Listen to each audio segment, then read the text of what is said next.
અત્યારે અમે હવે વાડીએ જઈએ છીએ ગાડું ને બળદ ને ભેંસો ને લઈને. પછી મારી સાથે મારા મામા છે. હેલો હેલો, જય શ્રી કૃષ્ણ. જય મુરલીધર. કેટલી છેટી છે હજી વાડી? બસ હવે આવી ગઈ થોડી છે. હા, આમ જો વરસાદ પડ્યો છે, આગળ પૂગી જવાનો છે. હા, તડકી એવી છે અને વરસાદે આવવાનો છે. હા, વરસાદ તો અહીં અઠવાડિયે ચાલુ જ છે ને? ચાલુ જ છે વરસાદ. આ જો ને ગારો થઈ ગયો બધે. બધું સરે શું ત્યાં પાણી ભર્યું બધું ખડમાં. અઠવાડિયેથી આ વરસાદ ચાલુ જ છે. પાછળ જો ભેહું એલી આવે છે, જ્યાં ત્યાં પાડી ભાગી જાય એટલે ગાડાની પાછળ બાંધી દીધી. પાણીની નદીઓ ને તળાવ ને બધે હવે છલી ગયું છે, કેમ કે સારો એવો વરસાદ થઈ ગયો છે અહીંયા. આ ઝાડવા બતાવો ઇંગોર. આ ઈ શું કામમાં આવે? એ નાના બાળકને પાવામાં પોસરિયા કામ આવે.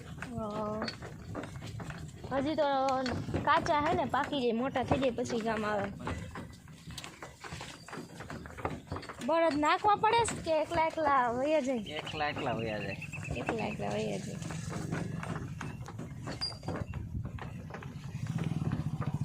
રામભાઈ હવે થોડીક જ વારમાં અમે વાડીએ પૂગી જાઉં એટલે પછી વાડી બતાવી. આજે મારી પાછળ તમને નદી દેખાય છે ને, એ નદીનું નામ છે ખરખરીયો. એને ખરખરીયો કહેવાય. ફુલેકુઈ કહેવાય. ફુલેકુઈ કહેવાય. હવે ખરખરીયો નામ કેમ પાડવામાં આવ્યું? ખરખરીયો ત્યાં કાપરામાં હતા ને પાણીનો અવાજ આવતો, હા, ખડખડ થતું એટલે. અચ્છા, પાણી બહુ ખડખડ થતું ટાપરાને લીધે એટલે એનું નામ ખરખરીયો પાડવામાં આવ્યું. તો આ જૂના જમાનામાં છે ને, હા, લાઇટોની કાંઈ સગવડ નહોતી. હા, પછી રાતે ફુલેકા ફરતા. હા, જે ભૂલું પડ્યું હતું ત્યાં ફુલેકું હોઈ ગયું હતું આમ હા, નદી જાગ હા, ત્યાં નદીનું નામ ફુલેકું પડી ગયું. અચ્છા, એવું ફુલેકું કાઢ્યું હતું ને ભૂલા પડ્યા એટલે નામ નદીનું નામ ફુલેકું. એટલે કાંઈક ને કાંઈક નામની પાછળ કાંઈક ને કાંઈક રહસ્ય છુપાયેલું છે. એમ જ નદીઓના સરોવરના નામ રાખવામાં આવ્યા છે રાજેશ્વરમાં. તો હવે થોડીક વારમાં વાડી પહોંચી જશું એટલે હું તમને બતાવીશ મામાની વાડી. આ દેખાય નારિયેળી તો દેખાય. થોડી જો નાની એવી દેખાતી હશે એ મામાની વાડી છે. હમણાં થોડીક વારમાં પહોંચી જશું. તો ફ્રેન્ડ્સ, તો હવે પહોંચી ગયા છીએ વાડીએ મામાની. હવે હમણાં જો ગાડું વાળીને છોડી નાખશે અહીંયા. એમ ગાડી વાળે એમ વળી જાય બળદ.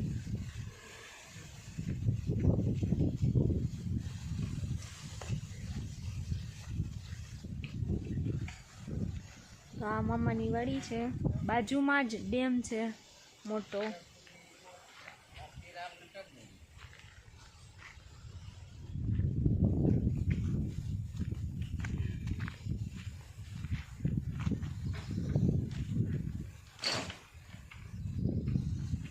બળદનું નામ શું છે?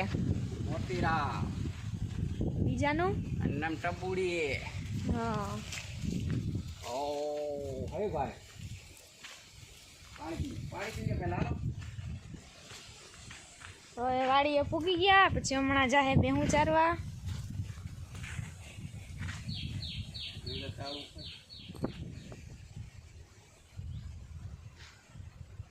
જે ચોરસ બધી દેખાય છે મામાની વાડી છે.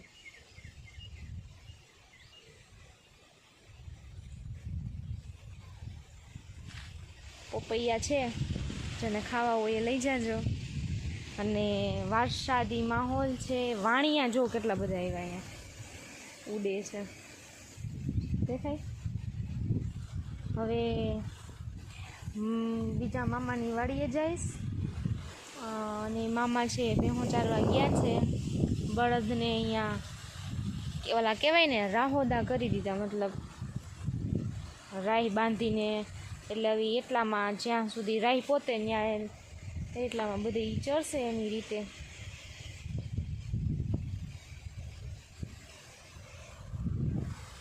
તો ચલો ફ્રેન્ડ્સ, હવે હું જાઉં છું બીજા મામાની વાડીએ. તો ત્યાં જઈને પાછું હું તમને બતાવીશ મામાની વાડી, બીજા મામાની વાડી. ત્યાં સુધી બાય. હેલો ફ્રેન્ડ્સ, તો હું અત્યારે બીજા મામાની વાડીએ આવી અને ત્યાં છે ને મામી અત્યારે ખડ વાઢી આવ્યા અને હવે એનો મશીનમાં છે ને ભૂકો કરે છે. એટલે હું ગાયું રાડાઈ ના કાઢે અને લીલું જે છે એનો બગાડ ન થાય ને બધું ખાઈ જાય. અને એ મશીન મારા મામાએ ખુદે ઘરે બનાવ્યું છે. ચાલો હું તમને બતાવું.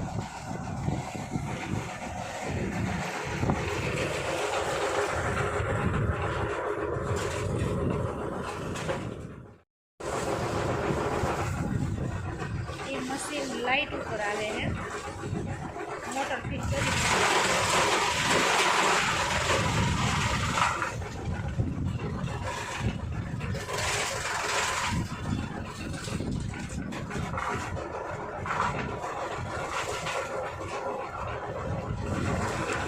આ મશીન મારા મામાએ ખુદે બનાવ્યું છે ઘરે.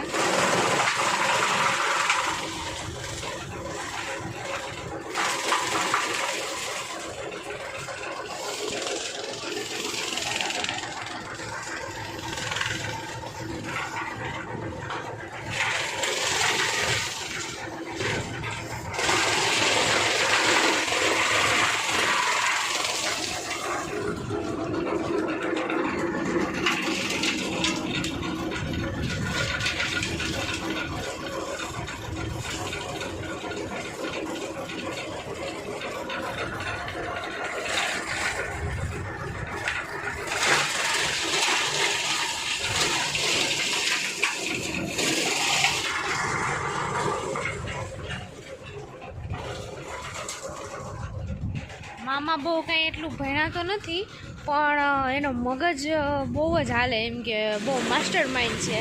કાંઈકનું કાંઈક કરતા જ રહેતા હોય. અને કાંઈ પણ વસ્તુ છે ને એ ઘરે વધારે બધું સાધનને એવું બનાવતા હોય છે. એ લેવા ઓછું જ જાય, બધું પડતું બધું એ ઘરે બનાવી જ લે કાંઈક ના કંઈક. તો આ બીજા મામાની વાડી છે, ઘરના મામાની વાડી છે. કાંઈ એને એટલા બધા પૂતળા ને બધું પડ્યું છે. કૂતરા પાડ્યા, બિલાડી પાડી છે અને આ બધાય છે ને ભેગા જ રહી. કૂતરા ને બિલાડી ને બધાય ભેગા જોડે રહી છે. કે ને તો બધા કહેતા હોય કે કૂતરાને અને બિલાડીને જરાય ભળે નહીં, એ છે ને બહુ બાંધે, પણ અહીંયા છે ને આ ભેગા જ રહી કૂતરાને બિલાડીને. તો આ બીજા મામાની વાડી છે, જોઈ લો આ કૂતરું એવું વેડીનું છે.